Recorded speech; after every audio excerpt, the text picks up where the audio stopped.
Olá, você. Eu sou a Adriana Lira e uma sobrevivente de um relacionamento abusivo. Sejam todos muito bem-vindos a mais um vídeo aqui no canal, onde sempre faço meus relatos pessoais em um relacionamento com um abusador com as características do narcisista oculto. Para você que está chegando aqui agora ou para você que sempre está por aqui, que ainda não se inscreveu no canal, pô, dá essa força, aciona aí o sininho de notificação, é só um clique. Esmaga todo, dá um like, compartilha com os teus amigos e, gente, comentem. Façam seus comentários aqui embaixo para mim, é muito importante. Eu acabo encontrando algumas semelhanças em coisas que eu vivi dentro desse relacionamento abusivo e trago novos conteúdos para vocês. É importante também para que o YouTube entenda que é um assunto de utilidade pública, de relevância e ajude no processo de divulgação, para que a gente possa alcançar o maior número de pessoas possíveis que precisem de um nome para o que elas estão vivendo. Tá certo? Conto com vocês aí. Dito isso, o assunto de hoje é a coça do narcisista. Bora pro vídeo. Em 2017, eu peguei o sujeito com a minha melhor amiga. Ou será que eu peguei a minha melhor amiga com o sujeito? Bom, o fato é que naquela situação, nós três ali, não é? Além dele ter fugido, porque ele fugiu, quando ele me viu, ele fugiu junto com ela. Eu estava louca, insana, vendo coisas aonde não tinha, entendendo absolutamente tudo errado, colocando chifre na cabeça de cavalo. E ele conseguiu, depois disso, colocar a sementinha da dúvida em mim. Vocês acreditam? Porque a confusão mental é tanta mentira contada com pitadas de verdades que deixa realmente a gente confusa. E diante daquela situação, diante daquilo que eu tinha visto, eu comecei a duvidar de que eu vi aquilo. Por quê? Porque a narrativa era o seguinte: o que você viu?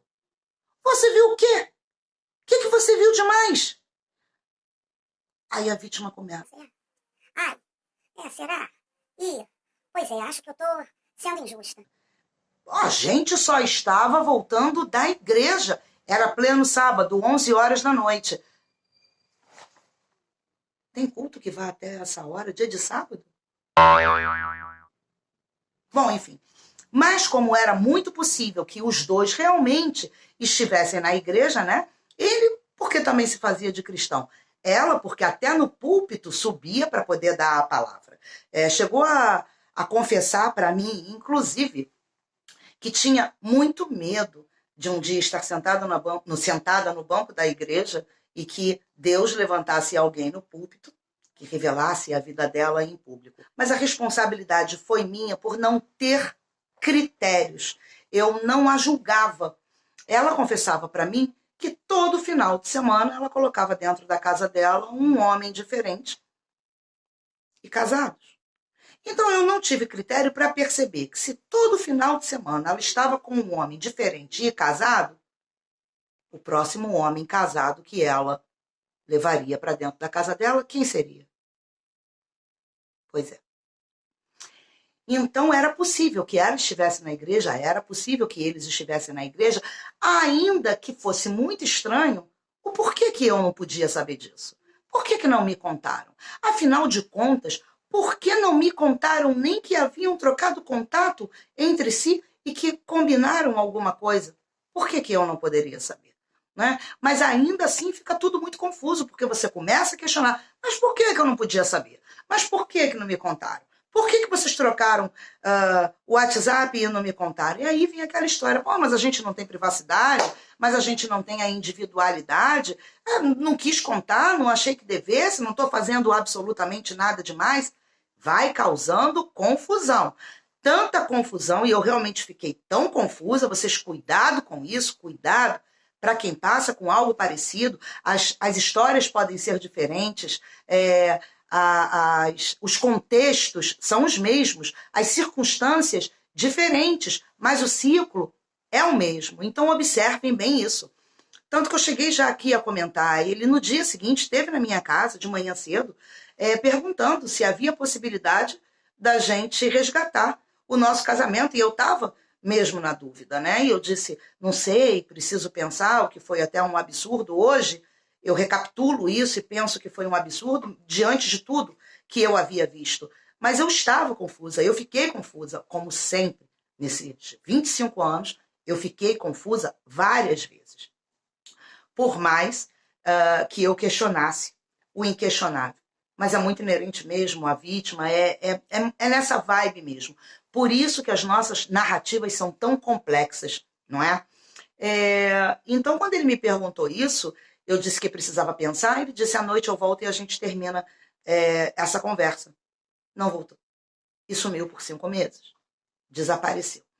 Só que antes dele desaparecer por esses 5 meses, ele ainda ficou cerca de uns 3 dias, 4 dias pela área, e eu questionava sempre, falava sempre a respeito do assunto, e eu permanecia sendo a louca, eu estava vendo coisas aonde não tinha, e que eu estava entendendo tudo errado, que eu sou uma pessoa criadora de casos, que não tem condições de se conviver comigo, é a minha amiga, e que eu não confio, e blá blá blá blá blá blá blá blá blá blá blá blá blá. Fui ficando realmente confusa, ele chegou ao ponto de sumir por esses 5 meses, não é? Mas os macacos voadores involuntários contavam, comentavam que eles estavam sendo vistos pela cidade. Então, esse realmente foi o momento em que eu acabei não voltando mais para ele, apesar das outras tentativas, né? Eu não voltei mais e não foi por amor próprio, foi por vergonha mesmo. E não foi vergonha na minha cara, foi por vergonha social. Não passem por isso. Não se permitam isso. É humilhante demais. É doloroso demais. É vergonhoso demais. Nossa, gente, rasga a alma, rasga o peito, rasga tudo. Não se permitam isso. Eu conto as minhas histórias, as minhas narrativas são justamente para tentar ajudar pessoas que passam situações parecidas e que ficam também tão confusas quanto eu, ou que vai aceitando o inaceitável, questionando o inquestionável, e vai levando, vai empurrando com a barriga, e nisso vai perdendo os anos mais preciosos da vida, sem necessidade. Não tem necessidade de se passar por isso. Bom, enfim. Depois desses 5 meses, deu ruim lá, como sempre dá ruim, porque as características desse narcisista oculto em específico não era só triangular, ele procurava pessoas que tivessem mais suprimentos do que eu. Mas quais os tipos de suprimentos? Não eram suprimentos emocionais, porque como eu sou uma pessoa muito vibrante, esses suprimentos emocionais eu sempre tive, então eu sempre dava e me desgastava e acabava com o meu emocional. Não era isso que ele procurava. Eram vítimas que pudessem oferecer suprimentos financeiros, que pudessem dar casa, comida, roupa lavada, carro para poder passear, tirar onda, como ele cansou de fazer, passava com os carros, olhava, os carros dos outros, sabe? Mas olhava e dava um sorrisinho, tirando onda. Era isso que ele realmente queria. E quando dava ruim, pessoas que moravam em casas melhores ou que recebiam mais, né? Mas na família ele não tinha essa condição, porque por mais que eu também tivesse sido, por muitos anos, a pessoa que supriu as necessidades do lar, eu pagava as contas, colocava comida dentro de casa, não dava para viajar, não dava para ficar pagando conta de luz de ar-condicionado, porque pobre, vocês sabem como é que pobre é. Pobre passa a vida inteira juntando dinheiro para comprar um ar-condicionado, e depois quando coloca na parede, ele não pode ligar, porque não tem condições de pagar a conta de luz. Sempre procurou pessoas que tinham um carro melhor, casa melhor, uma condição financeira melhor, né? Mas aí acabou dando ruim lá. E eu cheguei a contar num vídeo aqui, eu estava num trânsito, e no trânsito mesmo, literalmente parada no trânsito, estava tudo engarrafado. Eu estava em outra cidade, eu não me perguntem, eu não sei como é que foi que aquilo ali aconteceu. Eu parada no trânsito, ouvi quando alguém bateu no vidro do carro, que eu olhei, tomei um susto, porque eu achei que era um assalto, né? Quando eu olhei, era ele. Desce aí, quero falar com você. E eu, naquele momento, eu fiquei tão sem ação, que eu fui assim, com muita calma, eu estacionei o carro em cima da calçada, desliguei o carro, saí, me encostei no capô, eu cruzei os braços, eu lembro que eu cruzei os braços assim e falei, fala.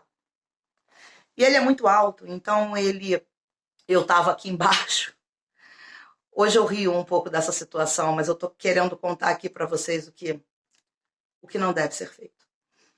E ele muito alto, eu olhando para ele, e ele disse para mim, Adriana, me perdoa. Veio pedir perdão. Porque era conveniente para ele pedir perdão. Tinha dado ruim lá, tinha acabado. Eu era ótima fonte de suprimento emocional para ele. E aí eu disse, perdoar pelo quê? Naquele momento eu comecei a ter um pouco de razão, muito embora em seguida eu perdi totalmente ela. Eu disse, perdoar pelo quê? Ele, por tudo. Eu falei, o que é tudo? Tudo o quê? Qual é a consciência do tudo que você me fez? Porque tudo que você achar que você me fez ainda não é tudo o que você fez. E aí ele disse, por ter te traído. E eu perguntei, com quem? Olha, gente, ele levou, eu acho que uns 15 segundos. Ele se coçou, ele andou para um lado, e eu parada, de braço cruzado, olhando para a cara dele. Eu não perguntei novamente. Por fim, eu só encostei assim a cara dele e fiz assim, como se eu estivesse perguntando novamente, com quem? E aí ele me disse o nome da sujeita. Sabe o que aconteceu comigo naquele momento?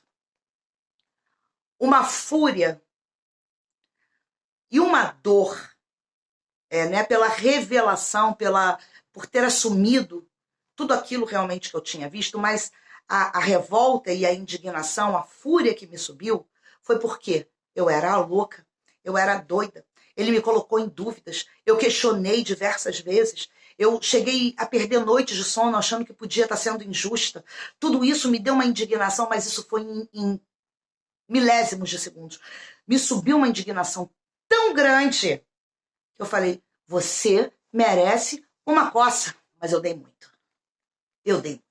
Eu fui dando nele, mas ao mesmo tempo eu tinha um disjuntor de ser uma pessoa empata. Eu só estava adoecida emocionalmente, devastada emocionalmente, envergonhada, né? Eu tinha sido avacalhada, gritando pelo meio da rua, chamei ele de tudo quanto era nome. E atrás aqui, assim, de mim, tinha uma igreja onde as pessoas estavam arrumando a igreja para iniciar um culto, né? E veio todo mundo e começaram a gritar, senhora, senhora. Eu virava e falava, não se metam, porque afinal de contas, ele me traiu com a minha melhor amiga. E enquanto o povo estava, senhora, senhora, e quando eu disse que ele tinha me traído com a minha melhor amiga, olha o povo. Olhando para a cara dele. Chama a polícia. Eu falei, chama a polícia, porque aí a gente vai entregar, inclusive, tudo que você faz aí, que é contravenção, porque ele fazia algumas coisas erradas, ilegais, né? Então ele começou a perceber que eu ia colocar tudo no ventilador, né? Ia soprar a farofa, não ia dar certo. E aí bati com raiva, com ódio, o povo no ônibus passando, o povo na rua passando, e ninguém tentou, depois que ouviram eu gritar que ele tinha me traído, né, com a minha melhor amiga, ninguém tentou nem mesmo apartar. Mas o meu disjuntor desligou, depois o meu disjuntor ligou, eu entrei no carro, antei pneu, vim embora para casa, e naquele momento em que eu estava dirigindo, a minha ficha veio caindo e eu desabei em choro dentro do carro, dirigindo. Olha o ponto que a gente chega de dirigir nesse estado, né? Eu estava em outra cidade, ainda tinha que chegar na minha cidade, e eu vim dirigindo, percebendo o quão eu estava me tornando um monstro, como o Hulk mesmo. Sabe o Hulk? Vocês lembram do Hulk? Talvez possa parecer engraçado, mas é o que acontece com a gente, né? Chega um momento em que tudo desliga de tal maneira que as roupas se rasgam, a alma se rasga e a gente se transforma num monstro. A fúria é gigantesca e começa a devastar e a espelhar e a refletir o mal que há no outro. Ele mudou? Absolutamente nada. No dia seguinte, estava na porta da minha casa, meio que com um sorriso, me mostrando o estrago que eu tinha feito. Olha aí o que você fez. Olha, a gente ainda chegou a se falar, a conversar. Tamanha era a minha devastação emocional. Eu já tinha perdido totalmente a minha identidade. Enfim, ele não mudou. Eu só me desgastei mais. Eu me revoltei muito com essa situação, porque aí, naquele momento, eu comecei a perceber que ele estava pedindo perdão, não porque ele tinha se arrependido de tudo que ele tinha feito, mas estava pedindo perdão porque ele queria um retorno, e ele não se arrependia, tanto que eu perguntava, você dorme? E ele, durmo. Você não se arrepende de nada do que você fez, mas eu fiz por quê? Por que eu fiz? Conta aí, o que foi que você fez? Sempre revertendo a culpa. Cuidado com isso, gente. No final das contas, levou uma coça, não mudou, não se arrependeu e nem por isso deixou de fazer outras vítimas e de sair espalhando e deixando um rastro de dor por onde quer que ele passe. Até o próximo vídeo. Beijo grande. Vai dar tudo certo.